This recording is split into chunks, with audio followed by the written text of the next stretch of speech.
ஸ்ரீமடம் உலகின் ஒரே விஸ்வரூப விஷ்ணு மாயா சாத்தன் மடம். ஜோதிட உலகின் சூப்பர் ஸ்டார் பிரம்மஸ்ரீ ராம்ஜி சுவாமிகள் அழைக்கிறார். ஸ்ரீமடம் வாங்க, சந்தோஷமா போங்க.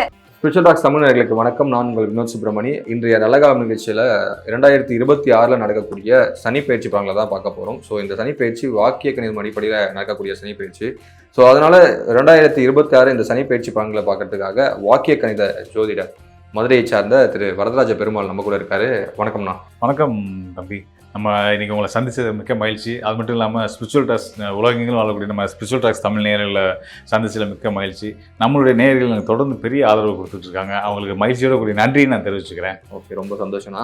இப்போ இந்த நடக்கக்கூடிய 2026 வரக்கூடிய இந்த சனி பயிற்சி இருக்குல்ல, இந்த வாக்கிய கணிதம் அடிப்படையிலான சனி பயிற்சி, ஸோ எந்த மாதிரியான மாற்றங்களை நிகழ்த்த போகுது? நான் எதனால் கேட்குறேன்னா, நீங்கள் பொதுவாக பார்த்துருப்பீங்க சோஷியல் மீடியாவில் நிறையா இது நடக்க போகுது, பிரளயம் நடக்க போகுது, அந்த மாதிரினா நிறைய விஷயம்லாம் சொல்லுவாங்க 2026 ஆரம்பித்த உடனே. ஸோ பர்டிகுலராக இப்போ குரு பயிற்சியும் வரப்போகுது, இப்போ சனி பயிற்சி வேறு வாக்கிய கணிதம் அடிப்படையில் வரப்போகுது. ஸோ இதனால் எந்த மாதிரியான மாற்றங்கள் இருக்கும்? ஸோ அடுத்து தொடர்ந்து எல்லா ஒரு ராசிக்கும் சொல்லுங்கண்ணா. ஆமாம், கண்டிப்பாக. அதாவது நம்ம சனியுடைய பயிற்சி நிலை அப்படின்றது என்னன்னு பார்க்கணும். முதல் சனி இப்போ எங்கே இருக்கார் அப்படின்னு பார்த்தீங்கன்னா, கும்ப ராசியில் இருந்துகிட்டு இருக்காரு. கும்ப ராசியிலேருந்து மார்ச் 6ஆம் தேதி அவர் வந்து மீன ராசிக்கு போகிறார். அது மீன ராசி அப்படின்றது வந்து காலபுருஷ தத்துவத்தில் 12வது ராசி. அது குருபவனோட வீடு, சுபகரமான முழு சுபரான வியாழனுடைய வீடு தான் அந்த மீன ராசி, நீர் ராசி. அதுக்கு நிறைய காரத்துவங்கள் உண்டு. அந்த நீர் ராசிக்கு, குருவுடைய ராசிக்கு சனி பகவான் வர்றார் இல்லையா, இது வந்து அவருடைய ஒரு சுற்றை முடித்து 30 ஆண்டுகளுக்கு பிறகு இந்த மீன ராசிக்கு வர்றார். இதே ஒரு சிறப்பு தான். ஸோ அந்த வகையில் வந்து சனி பகவான் இனி வரக்கூடிய காலங்களில் மேஷம் முதல் மீனம் வரையான 12 ராசிக்காரர்களுக்கும் எப்படியான பலன்களை கொடுக்க போகிறார் அப்படின்னு நம்ம பார்க்க போகிறோம். அது மட்டும் இல்லாமல் சனி பகவானை பார்த்து யாரும் முதல் பயப்படாதீங்க. அவர் மேலே ஒரு கெட்ட பிம்பத்தை எல்லாரும் பதிய வச்சுருக்காங்க. சனியா அசுபர் அப்படின்னு நான் வீட்டிலேயே நிறைய பேர் நம்ம வீட்டில் இருக்கவங்களே வந்து திட்டுறதுக்கு கூட சனி பகவான் பெற சொல்லி அவனையெல்லாம் திட்டுவோம் இல்லையா. ஸோ அந்த மாதிரிலாம் வந்து அது ஒரு கெட்ட அபிப்பிராயத்தை பதிவு வச்சுருக்குமே தவிர்த்து எல்லா கிரகங்களுமே நல்ல கிரகங்கள் தான். சொல்லப்போனால் அவங்க இருக்கிற இடத்த பொறுத்து தான் நல்லவங்க நல்லவங்களாக இருக்கிறதும், கெட்டவங்க நல்லவங்க மாறுறதுமா இருக்குது. ஸோ அந்த வகையில் சனியை பற்றி யாரும் பயப்படாதீங்க. சனியால் நல்ல யோக பலன்கள் இந்த பயிற்சிக்கு அப்புறம் வந்து எல்லாத்துக்குமே இருக்குது அப்படின்றத நான் வந்து சொல்லிக்கிறேன். சரிங்கண்ணா. ஓகே, தொடர்ந்து நம்ம வந்து ஒரு ராசிகளுக்குமான பலன்களை பார்க்கலாம்ண்ணா. கண்டிப்பாக கண்டிப்பாக.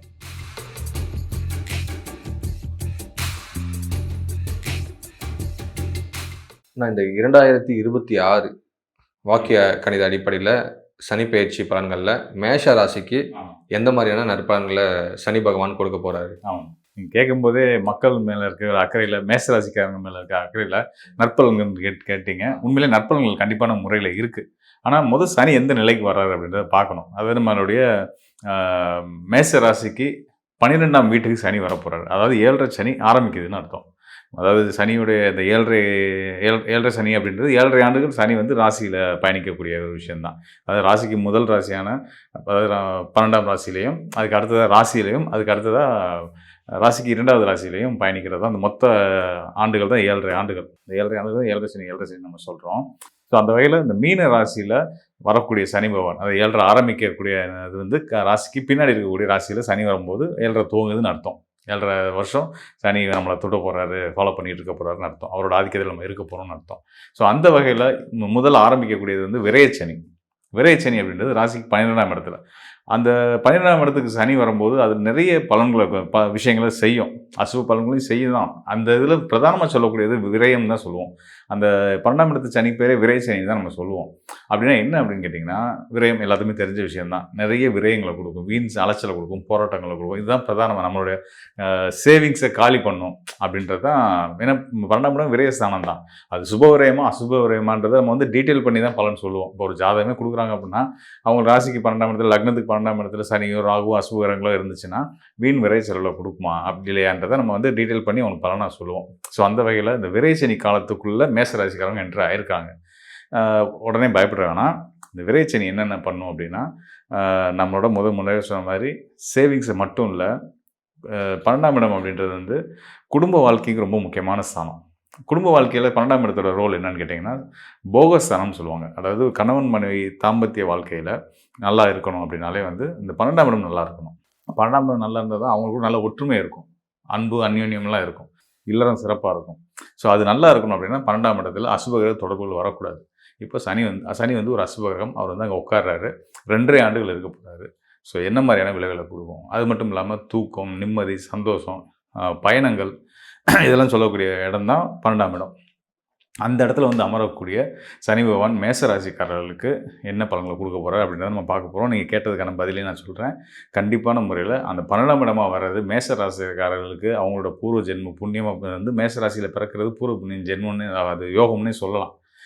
நல்ல கர்மாக்கள் செஞ்சு நல்ல விதத்தில் இருக்கக்கூடியவங்க மேசராசியில் பிறக்கிறாங்க. அவங்களுக்கு 12ஆம் இடத்துல இருக்கக்கூடியது 12ஆம் இடமாக வரக்கூடியது சுப கிரகமான குரு பகவானுடைய வீடு மீன ராசி. மீன ராசி வந்து பார்த்திங்கன்னா சுபத்துவத்தன்மை தான். அந்த வீட்டோட அதிபதி குரு பகவான் அப்படின்றதுனால அந்த வீட்டுக்கும் சுபத்துவத்தன்மைகள் இருக்கும்.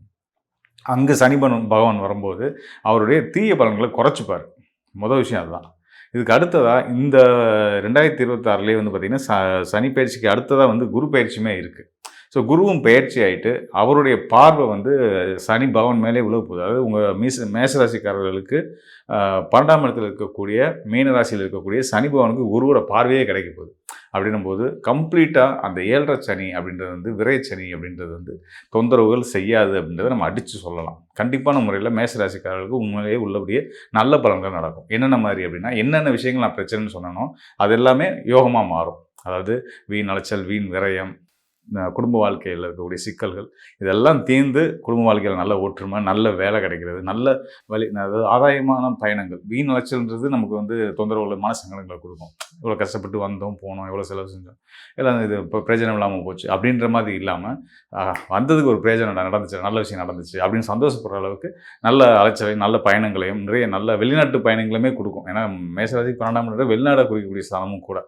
அது நீர் ராசியாக வர்றதுனால கண்டிப்பான முறையில் அயல்நாட்டு யோகம்ன்றது மேசராசிக்காரர்களுக்கு வேலை செய்ய போது தைரியமாக சந்தோஷமாக இருக்கலாம்.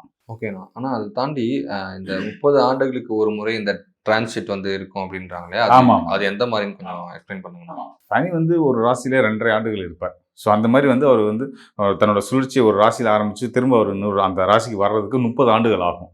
அந்த வகையில் ஒரு மீன ராசிக்குள்ளே என்டர் ஆகிறது அப்படின்றது வந்து 30 ஆண்டுகளுக்கு பிறகு வரப்போகிறார். 30 ஆண்டுகளுக்கு முன்னாடி மேசராசிக்காரர்கள் 7.5 சனி காலம் துவங்கி இருந்துச்சு. அதெல்லாம் தாண்டி இப்போ திரும்ப அவங்களுக்கு 7.5 சனி ஆரம்பிக்குது. முதல் கட்டமாக விரைச்சனி. விரைச்சனி என்ன பலன்களை கொடுக்குன்றதை நம்ம இவ்வளோ நேரம் சொல்லிகிட்டு இருந்தோம்.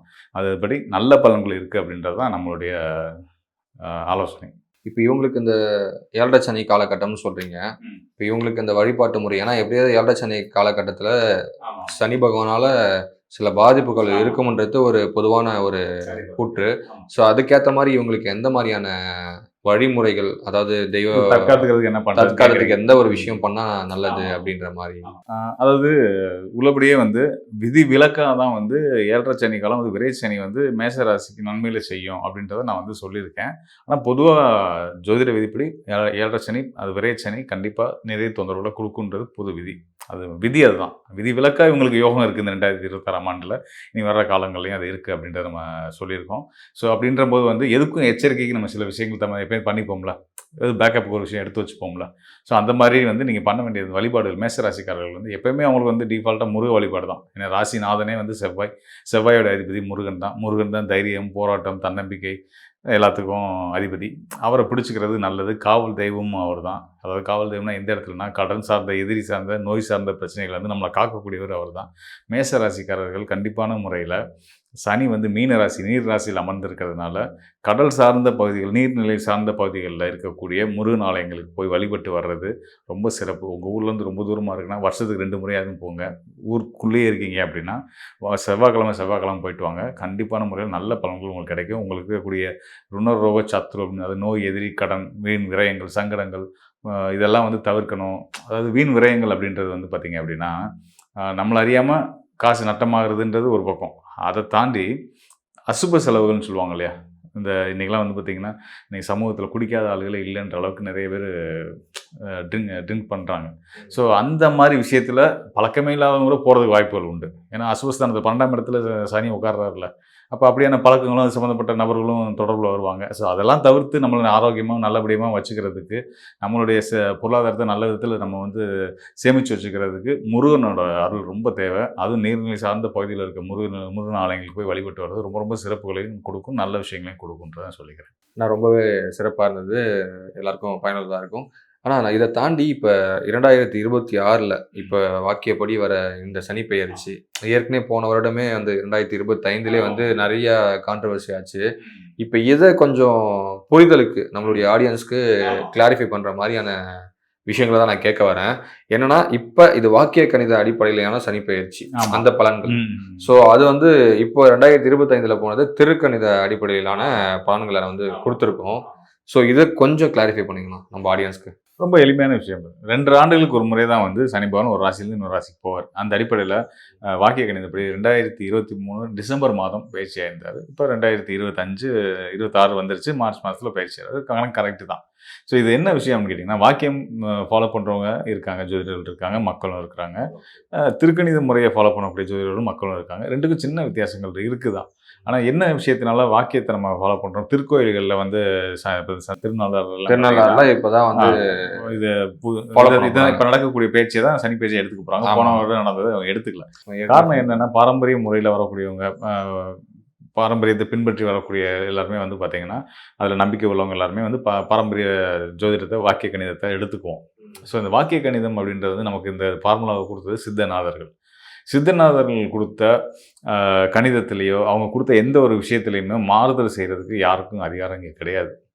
அவங்களுக்கு வந்து ஆதியும் தெரியும், அந்தமும் தெரியும். அவங்க எல்லாத்தையும் புரிஞ்சு தான் நமக்கு ஒரு கணக்கீட ஒரு விஷயத்தை நமக்கு கொடுத்துருக்குறாங்க. ஸோ அப்படின்னும்போது இது வந்து ஜோதிடம் வந்து வெறும் கணக்கு மட்டும் கிடையாது.